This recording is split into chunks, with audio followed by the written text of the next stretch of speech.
So, in our series on neurology from the book Essentials of Physiology for Dental Students by Sambulingam, this is our third video, and in this video we'll be learning about receptors. So, for a nervous system to work, signals जाने चाहिए nervous system तक, है ना, ताकि वो act करेगा. तो ये सिग्नल्स कैसे जाते हैं? Through receptors. कुछ रिसेप्टर्स होते हैं हमारी बॉडी पे जो कि ये सिग्नल्स लेके जाते हैं. तो बेसिकली रिसेप्टर्स आर सेंसरी और afferent nerve endings that terminate in periphery as bare unmyelinated fibers, है ना. तो वो जो भी रिसेप्टर्स जहाँ जहाँ जरूरत होती है वो अनमाइलिनेटेड फाइबर्स आके एंड हो जाते हैं और नर्व एंडिंग्स छोड़ देते हैं. या फिर कुछ स्पेशलाइज्ड कैप्सुलेटेड स्ट्रक्चर्स होते हैं जो कि जिनको कि जब स्टिमुलेट किया जाता है तो वो एज रिसेप्टर्स एक्ट करते हैं और इम्पल्सेस को ट्रांसमिट करते हैं.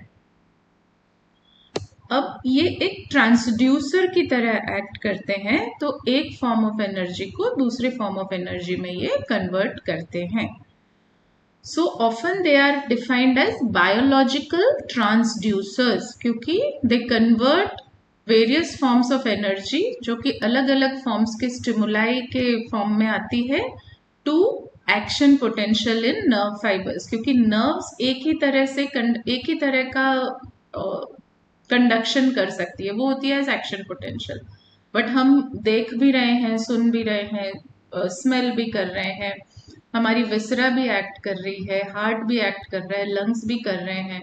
ये हर अलग अलग तरह के रिसेप्टर्स को रिस्पॉन्ड कर रहे हैं और ये सारे तरह के जो स्टिमुलाई है वो कन्वर्ट होते हैं एक्शन पोटेंशियल्स में.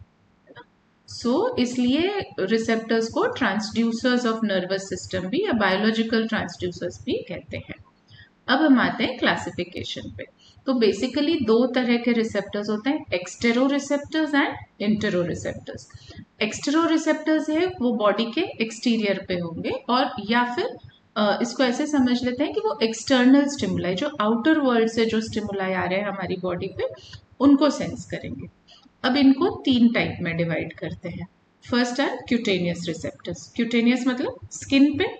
तो स्किन पे जो भी रिसेप्टर्स है वो क्यूटेनियस रिसेप्टर्स है एंड इनको मैकेनो रिसेप्टर्स भी कहा जाता है. क्यों? क्योंकि ये मैकेनिकल स्टिमुलाई को रिस्पॉन्ड करते हैं, जैसे कि टच, प्रेशर, पेन. अब ये टच और प्रेशर वाले जो रिसेप्टर्स है दे सेंस वाइब्रेशन ऑल्सो. तो ये चार तरह के सेंसेस इनमें हो गए, है ना. अब इनके लिए ये अलग अलग तरह के रिसेप्टर्स होते हैं. तो एक्सटेरोसेप्टर्स में हम क्यूटेनियस रिसेप्टर्स पढ़ रहे हैं. टच के लिए इसमें होते हैं Meissner's corpuscle and Merkel's disc. ठीक है. So these two both starting from M are the sensation carry the sensation of touch. Meissner's and Merkel's for TMMT. अब हम आते हैं प्रेशर पे. तो प्रेशर किससे जाता है? पेसिनियन, P फॉर P, है ना. प्रेशर जाता है पेसिनियन कॉर्पस्कल से. ऐसे ही कोल्ड आता है क्राउजेस एंड बल्ब. सो हिंदी में क याद रख सकते हैं हम, यहाँ पे C है, यहाँ पे K है, but then cold is by Krause's and bulb. Pain के लिए कुछ नहीं होता, बस फ्री नर्व एंडिंग्स होती है ना. तो वो जो फ्री नर्व एंडिंग्स होती है वो पेन ले जाती है. वार्मथ के लिए रैफनीज एंड ऑर्गन्स होते हैं. ठीक है. So these are for warmth.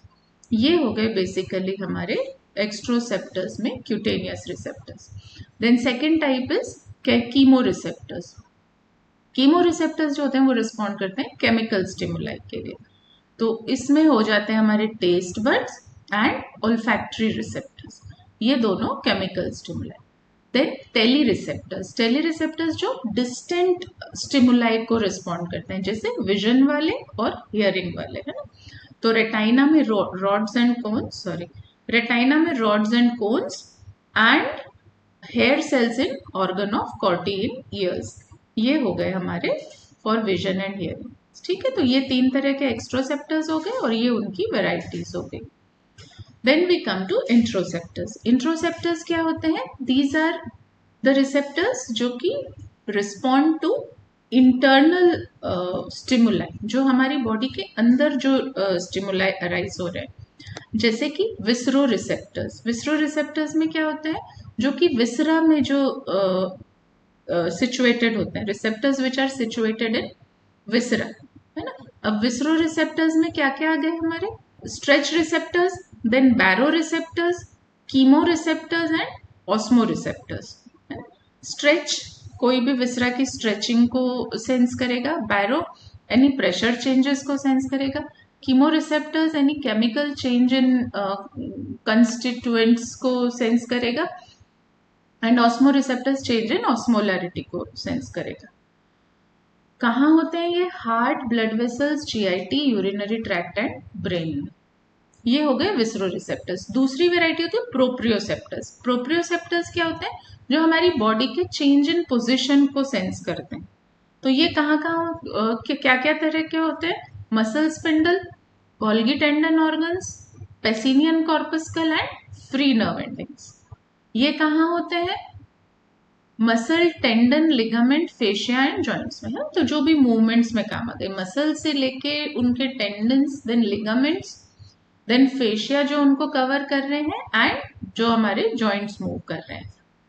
Then इसके अलावा हेयर सेल्स जो है वेस्टिबुलर एपरेटस के, वो भी क्योंकि हमारी पोजीशन को डिटेक्ट करते हैं, बैलेंसिंग में हेल्प करते हैं, तो वहां पे भी प्रोप्रियोसेप्टर्स होते हैं। तो ये हो गए दो तरह के इंट्रोसेप्टर्स, विसरोसेप्टर्स एंड प्रोप्रियोसेप्टर्स, है ना। विसरोसेप्टर्स जो हमारी गट में, यूरिनरी ट्रैक्ट में, ब्रेन में, ब्लड में, हार्ट में होते हैं, और ये हमारी मसल, टेंडन, लिगामेंट, फेशिया और जॉइंट में होते हैं। Then what are the properties of receptors, क्योंकि इतनी तरह से जब इनको रिस्पॉन्ड करना है तो इनकी कुछ फिक्स प्रॉपर्टीज होनी जरूरी है। तो सबसे पहला है स्पेसिफिसिटी ऑफ रिस्पॉन्स या मुलर्स लॉ। जो रिसेप्टर है वो अपने ही स्टिमुलस को एक्ट करेगा एंड उसी स्पेसिफिक सेंसेशन को वो लेगा, है ना। स्पेसिफिसिटी ऑफ रिस्पॉन्स और Muller's law refers to response given by particular type of receptor to a specific sensation. जैसे कि जो पेन रिसेप्टर्स है वो सिर्फ पेन को सेंस करेंगे, टेम्परेचर है वो सिर्फ टेम्परेचर को करेंगे। This is also called as doctrine of specific nerve energies. इसको ये भी कहते हैं doctrine of specific nerve energies, है ना। Second is adaptation. तो इसमें क्या होता है कि there is decrease in discharge of sensory impulses when receptor is stimulated continuously. आप कंटिन्यूसली छेड़ते जाओगे तो फिर वो रिएक्ट करना कम कर देगा, है ना। तो वो जो उससे जो सेंसरी इम्पल्स डिस्चार्ज हो रहे हैं वो कम हो जाएंगे। इसको सेंसरी अडेप्टेशन या डीसेंसिटाइजेशन भी कहते हैं। And depending on the adaptation time, कि कितने टाइम में वो अडेप्ट हो रहे हैं, उस पे ये दो टाइप्स में डिवाइड हो जाता है। Phasic receptor which get adapted rapidly, जैसे टच एंड प्रेशर रिसेप्टर्स। आपने हाथ रखा ऐसे, ये फील हुआ एक बार, एंड थोड़ी देर में वी बिकम अनअवेयर कि ये ऐसे पड़ा है ना, until and unless it is uncomfortable या आपको पेन हो रहा। Then tonic receptors which adapt slowly, जैसे muscle spindle, pain receptor, cold receptor, ये सब टोनिक रिसेप्टर्स है। तो phasic receptors and tonic receptors. इसके बाद आता है response to increase in strength of stimulus. अब during stimulation of a receptor, अगर response given by receptor is to be doubled, अगर रिस्पॉन्स को डबल करना है तो स्टिमुलस को अपने को 100 टाइम्स इंक्रीज करना पड़ेगा। इसको वेबर फेशनर लॉ कहते हैं। वेबर फेशनर लॉ वो क्या स्टेट करता है, that the change in response of a receptor is directly proportional to logarithmic increase in intensity of stimulus, है ना। ऐसा नहीं है कि रिसेप्टर को जस्ट डबल कर देंगे तो उसका सेंसेशन, स्टिमुलस को डबल कर देंगे तो सेंसेशन भी डबल, नहीं, वो लॉगरिदमिक इंक्रीज को रिस्पॉन्ड करता है ना। देन आता है सेंसरी ट्रांसडक्शन। सेंसरी ट्रांसडक्शन क्या होता है, वो प्रोसेस होती है जिससे जो एनर्जी आई स्टिमुलस में फ्रॉम एनवायरमेंट, वो इलेक्ट्रिक इम्पल्सेस में कन्वर्ट हो रही है ना, एक्शन पोटेंशियल में कन्वर्ट हो रही है। तो conversion from one form of energy to another form of energy. When a receptor is stimulated, it gives response by sending information about the stimulus to CNS. उसके बाद series of events होते हैं to carry out this function, such as development of receptor potential in receptor cell and development of action potential in the sensory nerve. तो जो sensory transduction होता है it varies depending upon type of receptor. जैसे कि chemoreceptors में they convert chemical energy to action potential, जबकि touch receptor है वो मैकेनिकल एनर्जी को कन्वर्ट करते हैं. ठीक है. इसके बाद आते हैं अपन रिसेप्टर पोटेंशियल. रिसेप्टर पोटेंशियल क्या होता है? It is a non propagated transmembrane potential difference. Non propagated मतलब जो प्रोपोगेट नहीं हो रहा है, एक जगह से दूसरी जगह नहीं जा रहा है. ट्रांस मेम्ब्रेन मतलब अक्रॉस मेम्ब्रेन रहता है. Potential difference that develops when receptor is stimulated. जब अपन रिसेप्टर को स्टिमुलेट कर रहे हैं तब वो डेवलप होता है. इसको जनरेटर पोटेंशियल भी कहते हैं. अब ये बहुत शॉर्ट लिव्ड होता है, इसलिए इसको ट्रांजिएंट रिसेप्टर पोटेंशियल कहते हैं. तो receptor potential is not action potential, it is a graded potential. It is similar to excitatory post synaptic potential या EPSP in a synapse, end plate potential in neuromuscular junction and electrotonic potential in nerve fibre. ये सब similar हो गए, है ना. आपने muscle में पढ़ा होगा एंड प्लेट पोटेंशियल, या पोस्ट सिनेप्टिक अपन सिनेप्स में पढ़ेंगे. इलेक्ट्रोटोनिक पोटेंशियल होता है नर्व फाइबर में. तो ये सब सिमिलर है. अब रिसेप्टर पोटेंशियल की प्रॉपर्टीज क्या है? दो इंपॉर्टेंट प्रॉपर्टीज है. इट इज नॉन प्रोपोगेटेड, तो ये रिसेप्टर के अंदर ही रहता है, and it does not obey all और नन लॉ. ठीक है. ये दो इसकी इंपॉर्टेंट प्रॉपर्टीज हो गई. अब सिग्निफिकेंस क्या है इसकी? जब ये सफिशिएंटली स्ट्रांग होता है, when it is sufficiently strong, मतलब मैग्नीट्यूड अगर 10 मिलीवोल्ट है तो ये एक्शन पोटेंशियल डेवलप करवा देता है इन द सेंसरी नर्व. ठीक है. अब मैकेनिज्म क्या होता है इसके डेवलपमेंट का? जनरली हम पेसिनियन कॉर्पस्कल क्या मेजर कर रहा था, वो क्या सेंस कर रहा था? प्रेशर. तो पेसिनियन कॉर्पस्कल्स को जनरली हम यूज करते हैं इसकी स्टडी के लिए. क्यों? क्योंकि उनकी साइज बड़ी है और एनाटॉमिकल कॉन्फ़िगरेशन ऐसा है कि वो स्टडी में इजी रहता है. Now pacinian corpuscles give response to pressure stimulus. When pressure stimulus is applied, ये कंप्रेस होता है ना. जब ये कंप्रेस हुआ, इससे इलोंगेशन होता है इसका या चेंज इन शेप होता है. ठीक है. अब ये चेंज इन शेप जो है, इससे deformation of central fibre of corpus, इसके सेंटर में एक फाइबर होता है, उसका डिफॉर्मेशन हो जाता है. इससे क्या होता है?